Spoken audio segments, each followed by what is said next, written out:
오늘의 잠언 24장 1절부터 16절까지 말씀입니다. 제목은 악인의 형통을 부러워하지 말며. 잠언 24장은 지혜자가 전하는 지혜 있는 자의 30가지 가르침의 마무리와 추가적인 권면들을 담고 있습니다. 신학자들이 잠언을 연구하면서 22장 17절부터 24장 22절까지 지혜 있는 자의 30가지 가르침이 담겨 있다고 하니까 그런가 보다 하는 것이지, 잠언을 구조적으로 분석하는 것은 쉬운 일이 아닙니다. 잠언을 읽는 우리는 구절구절에서 하나님의 교훈을 받고 경계하시는 것은 조심하고 권면하시는 것은 내 삶에 실천하는 것이 잠언을 대하는 좋은 태도입니다. 먼저 1절과 2절은 악인의 형통을 부러워하지 말라고 하시죠. 1절, 너는 악인의 형통을 부러워하지 말며 그와 함께 있으려고 하지도 말지어다. 그들의 마음은 강포를 품고 그들의 입술은 재앙을 말함이니라. 아멘. 어제 23장 17절에는 죄인의 형통을 부러워하지 말라고 하셨고, 오늘은 악인의 형통을 부러워하지 말라고 하십니다. 더해서 그와 함께 있으려고도 하지 말라고 하시지요. 왜냐하면 악인의 성공은 모래성과 같아서 언제 무너질지 알지 못하기 때문입니다. 항상 정도를 가십시오. 조금 느려도 바른 길, 정직한 길, 안전한 길로 가는 것이 유익합니다. 3절과 4절은 지혜로 세워지는 집을 말씀하지요. 3절, 집은 지혜로 말미암아 건축되고 명철로 말미암아 견고하게 되며 또 방들은 지식으로 말미암아 각종 귀하고 아름다운 보배로 채우게 되느니라. 아멘. 여기서 집은 물리적인 건물뿐 아니라 가문, 인생, 공동체를 의미합니다. 집을 건축한다는 것은 단순한 기술이 아니라 여호와를 경외함으로 오는 통찰력을 뜻합니다. 가문과 인생과 가정 공동체를 세워갈 때 먼저 가정 안에서 좋은 동역자를 세워가십시오. 아내와 남편은 나를 가장 잘 아는 동역자입니다.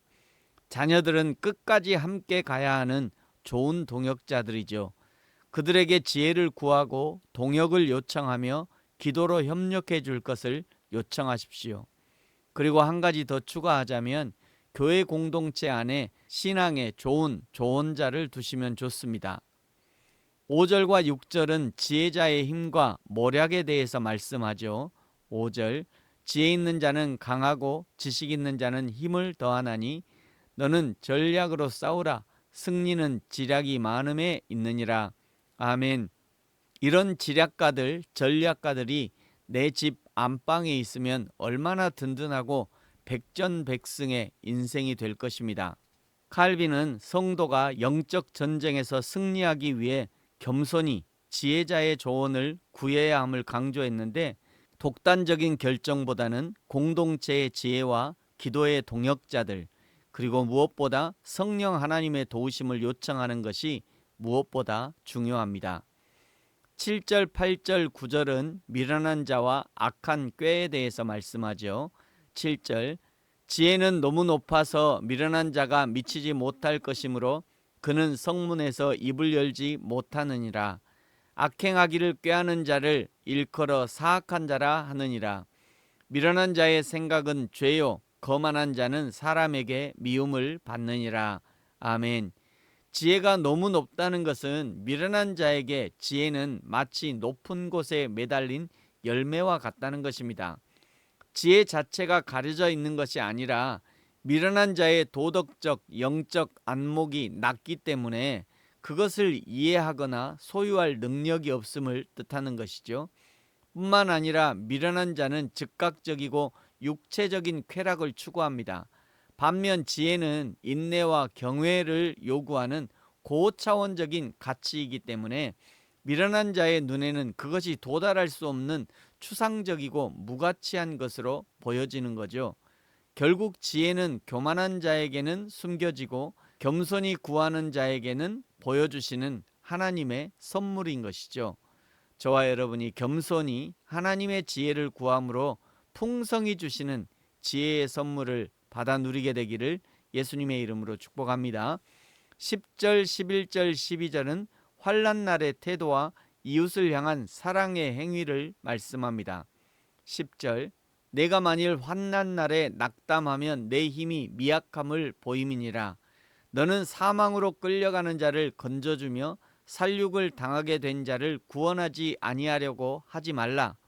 내가 말하기를 나는 그것을 알지 못하였노라 할지라도 마음을 저울질하시는 이가 어찌 통찰하지 못하시겠으며 내 영혼을 지키시는 이가 어찌 알지 못하겠느냐. 그가 각 사람의 행위대로 보응하시리라. 아멘. 참으로 지금 이 시대는 자기의 의사와 상관없이 강도 만난 것 같은 사람들이 많이 있습니다. 의도치 않은 병, 의도치 않은 경제적 파산, 갑자기 닥친 사고나 어려움, 도무지 인간의 힘으로 예상하지도 막을 수도 없는 일들이 쓰나미처럼 인간에게 닥쳐옵니다. 1993년에 개봉했던 쉰들러 리스트라는 영화의 주인공 쉰들러는 독일 사람임에도 불구하고 영문을 모르고 죽어가는 유대인들을 구원해냈었죠. 일본 동경 시노쿠보에는 의인 이수연의 비석이 서 있습니다. 술에 취해 선로에 떨어진 일본인을 구하고 자신이 희생된 유학생 이수연 씨를 기리는 비석입니다. 지금도 하나님의 생명을 구하는 숨은 의인들이 많이 있습니다. 우리 그리스도인은 환난당한 이웃을 모른 채 해서는 안 됩니다. 13절부터 16절까지는 지혜의 달콤함과 의인의 다시 일어섬을 말씀합니다. 13절, 내 아들아 꿀을 먹으라. 이것이 좋으니라. 송이꿀을 먹으라. 이것이 내 입에 다니라. 지혜가 내 영혼에게 이와 같은 줄을 알라. 이것을 얻으면 정령이 내 장래가 있겠고 내 소망이 끊어지지 아니하리라. 악한 자여 의인의 집을 엿보지 말며 그가 쉬는 처소를 헐지 말지니라.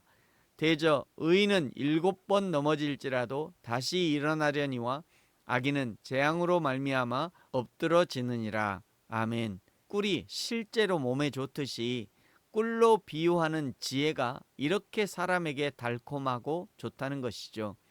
지혜 있는 의인은 악인의 해코지로 7번 넘어져도 그 지혜로 다시 일어나지만, 그러나 지혜 없는 악인은 하나님의 재앙으로 다시 일어서지 못하는 것입니다. 그러므로 하나님의 성도들은 날마다 하나님이 주시는 지혜를 얻고 습득하고 지혜의 꿀을 먹어야 합니다. 그리하여 자신도 달콤함과 기쁨을 맛볼 뿐 아니라 하나님께도 큰 영광을 올려드릴 수 있기를 예수님의 이름으로 축복합니다. 아멘. 기도하겠습니다. 하나님 아버지 감사합니다.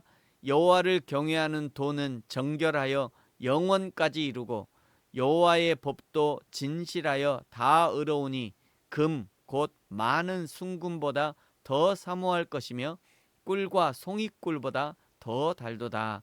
고백했던 시편 기자의 고백이 오늘 나의 고백이 되게 하시고 날마다 우리에게 송이꿀의 지혜를 베푸시는 하나님의 지혜를 순종함으로 얻게 하시고 성령의 인도하심에 순종함으로 지혜의 길을 걸을 수 있게 하옵소서.